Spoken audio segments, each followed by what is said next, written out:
EMI आता कमी होणार आहे। रिझर्व्ह बँकेने आज रेपो दरांसंदर्भात एक मोठी घोषणा केली आहे। पतधोरण समितीच्या बैठकीत रेपो दर 0.25% म्हणजे 25 बेसिस पॉइंट्सने कमी करण्याचा निर्णय हा आता घेण्यात आला असल्याचं बघायला मिळत आहे।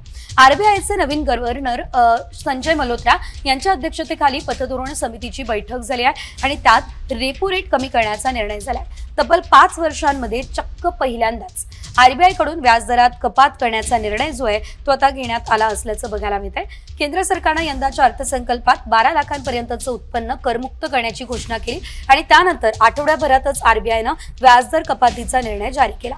त्यामुळे आगामी काळात गृह आणि वाहन कर्ज स्वस्त होण्याची शक्यता सध्या तरी व्यक्त केली जाते। या संदर्भात अधिकची अपडेट आपण ग्राफिक्सच्या माध्यमातून जाणून घेतोय। RBI कडून 25 बेसिस पॉइंट्सने व्याजदरात आता कपात होतीये। व्याजदर 6.50% वरून 6.25% आलेला आहे। 5 वर्षांमध्ये पहिल्यांदा RBIने व्याजदरात कपात केली आहे। तर गृहकर्ज वाहन कर्ज आता स्वस्त होणार असल्याचं देखील आपल्याला बघायला मिळत आहे। 12 लाखांपर्यंतचं उत्पन्न करमुक्त केल्यानंतर आता RBIने व्याजदरात कपात करण्याचा मोठा निर्णय घेतला आणि सर्वसामान्यांना हा मोठा दिलासा मिळाला।